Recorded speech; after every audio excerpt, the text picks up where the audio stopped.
This is Jack White with the Capital District Growth Team, and your Monday morning message for Monday, April the 13th, as opposed to Friday the 13th. This is going to be a good one. Our guest today is Governor Tom Ganse in his monthly conversation about things happening in the Capital District. Are you there, Tom? Yes, Jack. Good morning. Good morning. I said we're going to talk about things in the Capital District. We have some not too good news. Maybe you'd like to get that out of the way first. Well, that's true, Jack. We certainly do have some success stories, and I'm happy to talk about those at a later date. But today I want to point out a very disturbing trend. Unfortunately, our losses are accelerating. That is not unique to the Capital District. You're talking about losses of members here, not money, right? That's correct, our membership losses. Throughout North America, there was only one district that had a net growth last month, and there's only one district that's had net growth for the year.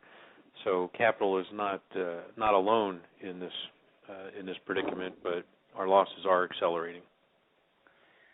So we've had, for the last 2 or 3 years particularly, you started it and I worked on it, and now John Tyner, we've had some pretty heavy emphasis and activities on growth and gotten the word out, but it doesn't seem to be getting traction right now. In fact, it seems to be going the other way. The economic downturn that we're in, recession, whatever, is causing changes in many activities, organizations. Do you think it's affecting us? Well, I think that's become pretty clear, Jack. As I said, there are some success stories out there, but they're becoming fewer and further between.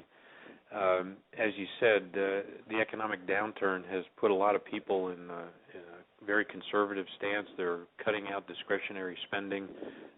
They're just going to kind of hunker down and try to ride out the storm. And I think we're seeing that in Kiwanis, where people who are anxious to do service work are having a more and more difficult time justifying spending $25 a week for a meal, or which that's over $1,000 a year, or some of the other added expenses that we really don't need to do to conduct our business of service. Even 10 or 15 a week can add up. It does. It adds up quickly in a time when economics are tough. Well, what does a club do? Just hunker down and wait for it to go away, or is there something you believe we can do in the meantime? Well, Jack, I'm afraid that the clubs who want to put their head in the sand and hope it'll go away are going to end up going out of business. They'll be the ones that go away. I'm preparing a message to send out to all of the club officers to offer some suggestions about things that they could do to ride out the storm, if not make permanent changes in how they do business. For instance, a club that meets 4 times a month or has a meal 4 times a month may consider cutting that back to twice a month. And if they still want to meet 4 times a month, make those other 2 meetings a service project or something along those lines. If you've got a $25 meal, can you cut it back to $15? If you're meeting in a restaurant, can you move your meeting to a library or a house of worship or a classroom or something along those lines? Eliminate those extra costs that don't contribute to doing service. Okay, well, if you've been following what's going on in the rest of the world, this doesn't sound so radical, but it's something I haven't heard talked about a great deal in Kiwanis thus far, and I'm glad you got that. And you said there'll be more coming later for all the club officers. Is that correct? Yes, I hope to release that within the next 7 to 10 days. Good. Well, everyone look for that. Look at your own club and see what you can do to cut down the financial burden on your members.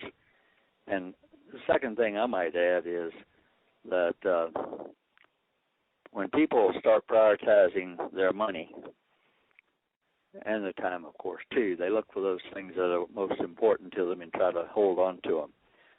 So if you can make Kiwanis a compelling part of people's lives, they're more likely to stay and not count it as a frill or something they can cut out. Tom, before we go, if my count is correct, this is the 50th one of these Monday morning messages we've sent out since sometime in 2007 when they began. They've undergone a lot of changes since then. We've broadened the audience a great deal, and we've also transferred, when we found a way to do it, from just little essays, more or less, that I wrote and read, to these interviews, which are most of the programs today. And I know you have been very supportive of this, and I want to thank you for it. Well, you're welcome, Jack, and I certainly thank you for taking the lead on this. These messages are now being heard around the world. The folks at Kiwanis International are forwarding these everywhere we go. You've done a great job of bringing in some real high-powered interviewees to spread the word around here, and I appreciate your efforts.